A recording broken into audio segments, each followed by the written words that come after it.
ദിവസം കൊണ്ട് സിനിമയുടെ ആഗോള കളക്ഷൻ 42 കോടി പിന്നിട്ട് കഴിഞ്ഞു. കേരളത്തിൽ മാത്രമല്ല ഇതര സംസ്ഥാനങ്ങളിലും സൂപ്പർ ഹിറ്റായി ഗിരീഷ് ചിത്രം പ്രേമലു മുന്നേറുകയാണ്.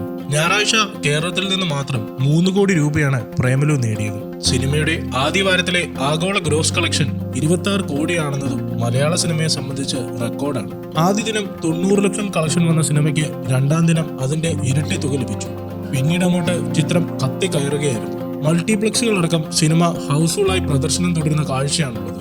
ഓസ്ട്രേലിയ പോലുള്ള വിദേശ രാജ്യങ്ങളിലും മികച്ച പ്രതികരണമാണ് സിനിമയ്ക്ക് ലഭിക്കുന്നത്. രണ്ടാം വാരത്തിലും കേരളത്തിൽ ഉടനീളമുള്ള കൂടുതൽ തിയേറ്ററുകളിലേക്ക് ചിത്രം കടന്നെത്തി. മുഴുനീള റൊമാന്റിക് കോമഡി എന്റർടൈനർ എന്നാണ് പ്രേക്ഷക പ്രതികരണങ്ങളും റിവ്യൂകളും ഒരുപോലെ പറയുന്നത്. ദിലീഷ് പോത്തൻ, ഫഹദ് ഫാസിൽ, ശ്യാം പുഷ്കരൻ എന്നിവർ ചേർന്നാണ് പ്രേമലു നിർമ്മിച്ചത്. ഏകദേശം 12.5 കോടി ബഡ്ജറ്റിൽ തീർന്ന ചിത്രം മുതൽ മുടക്ക് തിരിച്ചുപിടിച്ചാണ് മുന്നേറുന്നത്. ബഡ്ജറ്റ് വെച്ച് നോക്കുമ്പോൾ അടുത്തിടെ ഇറങ്ങിയ മലയാള സിനിമകളിൽ ബ്ലോക്ക് ബസ്റ്റർ ഗണത്തിലേക്കാണ് പ്രേമലുവിന്റെ ജൈത്രയാത്ര. ഹൈദരാബാദ് പശ്ചാത്തലത്തിൽ ഒരുക്കിയ ചിത്രത്തിൽ ശ്യാം മോഹൻ, അഖില ഭാർഗവൻ, സംഗീത് പ്രതാപ്, അൽതാഫ് സലീം, മീനാക്ഷി രവീന്ദ്രൻ തുടങ്ങിയവരും അണിനിരക്കുന്നുണ്ട്. ഗിരീഷ് ഏടിയും കിരൺ ജോസിയും ചേർന്നാണ് ചിത്രത്തിന്റെ തിരക്കഥ ഒരുക്കിയത്. കഴിഞ്ഞ വർഷം റിലീസ് ചെയ്ത 200-ലധികം സിനിമകളിൽ ഹിറ്റുകൾ എന്ന് വിശേഷിപ്പിക്കാവുന്ന സിനിമകളുടെ എണ്ണം വളരെ കുറവാണ്. ഈ പ്രവണത സിനിമാ വ്യവസായത്തെ എവിടെ കൊണ്ടെത്തിക്കുമെന്ന് ചലച്ചിത്ര പ്രവർത്തകർ ആകുലപ്പെടുന്ന കാലത്താണ് 2024 മലയാള സിനിമയുടെ ഭാഗ്യവർഷമായി അവതരിച്ചത്.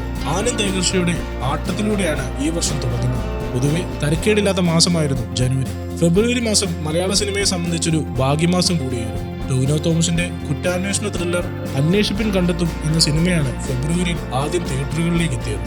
പിന്നീട് പ്രേമലുവിന്റെ വരവ്. പ്രമേയം കൂടി വന്നതോടെ ബോക്സ് ഓഫീസിന്റെ കാര്യത്തിൽ ഏകദേശം തീരുമാനമായി. ഈ 3 സിനിമകൾ കൂടി ഇതുവരെ തിയേറ്ററുകളിൽ നിന്നും വാരിയത് ഏകദേശം 100 കോടി രൂപയാണ്.